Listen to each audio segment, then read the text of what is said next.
रसूख उनका उत्तर प्रदेश में दिखाई पड़ता है, तो सवाल फिर यही उठ के आ जाता है कि आखिर 5-6 साल से बहन जी इस तरह से सिर्फ जो है सोशल मीडिया के जरिए यहाँ वोटों की राजनीति हो रही है, तो क्या आप नहीं कर रही हैं? और अगर नहीं कर रही हैं तो आप क्यों उनके हक की आवाज नहीं बन रही हैं? आपको तो मसीहा। बसपा सुप्रीमो मायावती लगातार विपक्ष पर हमला कर रही है और एक ही बात बार बार दोहरा रही है कि राजनीति के लिए, वोट के लिए दलितों का इस्तेमाल ये विपक्ष की पार्टियां कर रही हैं। लेकिन सवाल बसपा सुप्रीमो मायावती पर भी उठता है कि अन्य राज्यों को तो छोड़िए, आप उत्तर प्रदेश में ही दलितों की आवाज नहीं बन रही हैं। ऐसे कई मुद्दे उत्तर प्रदेश में देखे गए जहां बसपा सुप्रीमो मायावती ने अपनी चुप्पी साधी। अगर बोली तो सिर्फ सोशल मीडिया पर पोस्ट के माध्यम से 2-4 बातें बोलती हुई नजर आई। इसके अलावा मायावती का कोई बड़ा कदम नहीं देखा गया। अब उत्तर प्रदेश में 2027 में विधानसभा का चुनाव है और चुनाव से पहले उत्तर प्रदेश में एक बड़ा मुद्दा गरमाया हुआ है। वो मामला मेरठ का है। लगातार इस पर चर्चा हो रही है। बीते दिनों भी चर्चा की गई, लेकिन इस बार चर्चा का केंद्र बन जाता है चंद्रशेखर आजाद का वो कदम, जिसके बाद कहीं ना कहीं बसपा के अंदर खलबली मच चुकी है। और तभी चंद्रशेखर आजाद को मगरमच्छ कहा जा रहा है। न सिर्फ मगरमच्छ बल्कि मायावती उन्हें कहती हुई नजर आ रही हैं कि मगरमच्छ के आंसू बहाने का काम चंद्रशेखर आजाद और तमाम विपक्ष की पार्टियां कर रही हैं। नाम नहीं लेती हैं लेकिन हमला जरूर करती हैं। अब इसी से जुड़े हुए सवाल हैं कि आखिरकार ललिता हत्याकांड में क्या कुछ आगे देखा जा रहा है, क्या कुछ जांच हो रही है, किसकी गिरफ्तारी हुई है और इस मामले में विपक्ष का क्या कदम रहा और सरकार का क्या कदम रहा और मायावती का क्या कदम रहा। और इन्हीं तमाम सवालों को लेकर चर्चा करेंगे और जवाब जानने की कोशिश करेंगे। हमारे साथ हमारे वरिष्ठ सहयोगी अमन जी मौजूद हैं। सर, इस मुद्दे पर हमने बीते दिनों देखा हंगामा हुआ, जहां चंद्रशेखर आजाद मुलाकात करने जाते हैं पीड़ित परिवार से। अब मुलाकात तो हो जाती है, लेकिन उस दौरान हमने यूपी पुलिस और चंद्रशेखर आजाद के बीच में तीखी नोकझोंक भी देखी। पुलिस का ऐसा रवैया और चंद्रशेखर आजाद का जवाब क्या बताता है कि उत्तर प्रदेश में कानून व्यवस्था पर जो सवाल खड़े किए जाते हैं, वो सवाल खड़े करना कोई गलत नहीं है। देखिए, आजाद लगातार इस बात को लेकर जाने जाते हैं कि वो दलितों का दुख दर्द तुरंत जो बांटते हुए दिखाई पड़ते हैं। जहां भी इस तरह का मामला होता है वो या उनकी टीम पहुंच जाती है। इसीलिए आप देखेंगे कि आजाद जो है वो खासकर दलित समुदाय के जो युवा हैं उनके बीच में काफी लोकप्रिय होते चले जा रहे हैं। आप देखेंगे कि जब ये पूरा जो है मामला सामने आता है, उसके बाद में जो चंद्रशेखर आजाद हैं मेरठ जाना चाहते हैं, लेकिन उनको टोल प्लाजा पे ही रोक दिया जाता है। टोल पे ही उनको जो एक तरीके से पुलिस ने रोक कर कहा कि भाई आप आगे नहीं जा सकते, अगर आप आगे जाएंगे तो माहौल खराब होता हुआ दिखाई पड़ेगा। लेकिन आजाद ये कहते हुए नजर आए कि आखिर जो पुलिस वालों की और जो बड़े ओहदे पर बैठे जो अधिकारी हैं उनकी भाषा शैली किस तरह की है।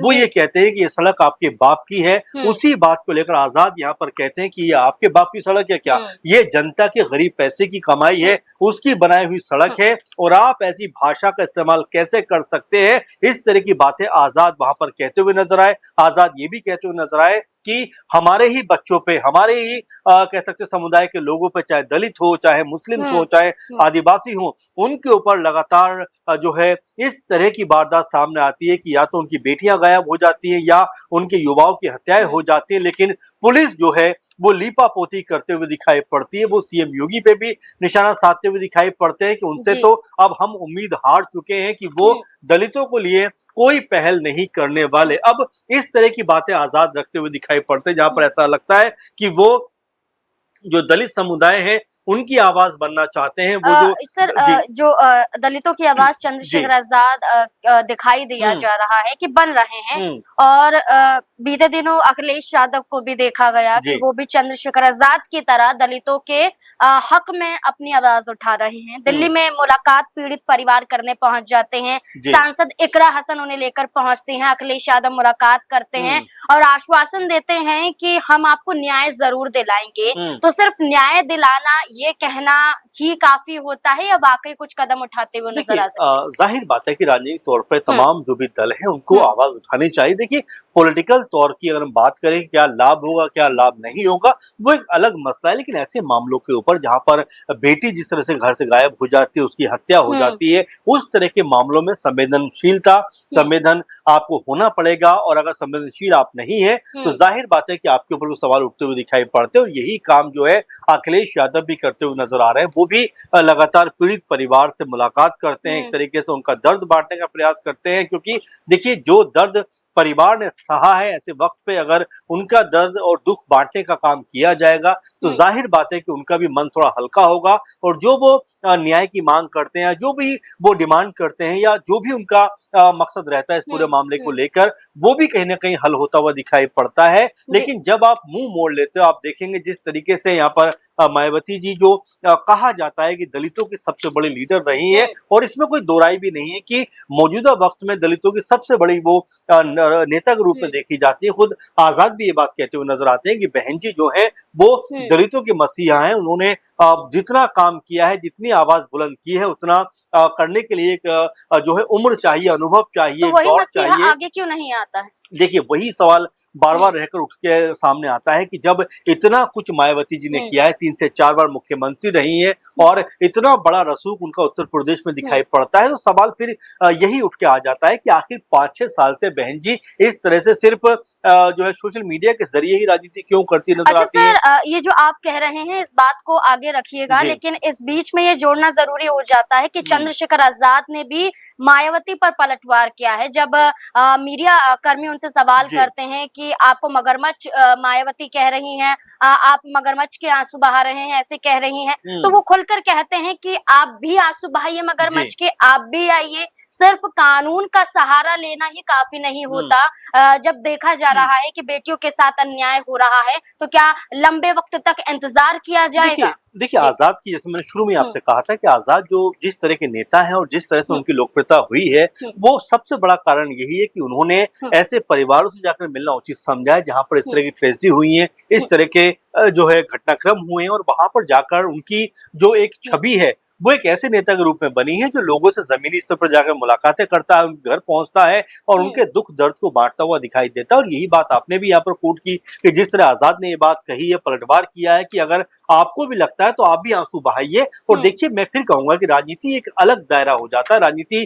करने के और बहुत सारे माध्यम तरीके हो सकते हैं, लेकिन यहाँ पर एक बहन बेटी अगर किसी परिवार की 20-21 साल की अगर युवती की हत्या होती है तो बिल्कुल ये बहुत बड़ा सवाल है कानून व्यवस्था पे भी और तमाम तरह से कि आखिर इस तरह की हिम्मत किसी कैसे हो जाती है कि किसी की कोई हत्या कर देता है। और इसमें सरकार के ऊपर भी सवाल उठते हुए दिखाई पड़ते हैं, लेकिन मायावती जी बजाय सरकार पर सवाल उठाने के वो आजाद के ऊपर सवाल उठा रही है, जो अपने आप में कई तरह के सवाल भी खड़े करता है कि क्या वाकई में मायावती जी, जिनको ये भी कहा जाता है कि क्या वो बीजेपी की बी टीम बनकर काम करेगी, कई दफा उनके बारे में ये बात निकलकर सामने आई है। और अगर हम देखें तो उत्तर प्रदेश की एक समय सबसे मजबूत लीडर वो रहा हुआ करती थी, लेकिन अगर इस वक्त हम देखें तो महज उनका एक विधायक नजर आता है, सांसद तो न सिर्फ उत्तर प्रदेश में बल्कि पूरे देश में उनका एक भी सांसद नहीं है। तो अब उनको सोचने की जरूरत है कि पार्टी को किस दिशा और दशा में लेकर जाना है। अगर इसी तरह की राजनीति करती रही, इसी तरह की बयानबाजी करती रही, तो आने वाले चुनाव में भी उनको कोई बहुत बड़ा फायदा मिलता हुआ नजर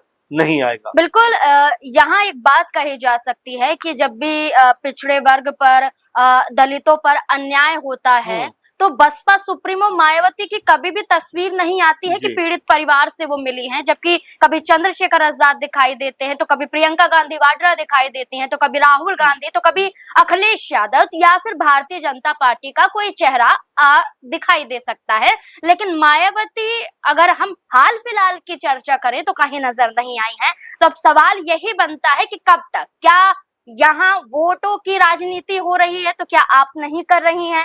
और अगर नहीं कर रही हैं तो आप क्यों उनके हक की आवाज नहीं बन रही हैं? आपको तो मसीहा कहा जाता है। ये हम कुछ नहीं कह रहे हैं, बल्कि ये बातें निकलकर सामने आ रही हैं और जनता मांग कर रही है कि खुलकर विपक्ष की तमाम पार्टियों को एक साथ आना चाहिए ताकि दलितों की आवाज बुलंद हो पाए और जो भी अत्याचार हो रहे हैं इनसे कहीं ना कहीं उन्हें छुटकारा दिलाया जाए। अब इस पूरे मुद्दे को लेकर आपको क्या लगता है? आप अपनी राय कमेंट सेक्शन में जरूर दें। धन्यवाद।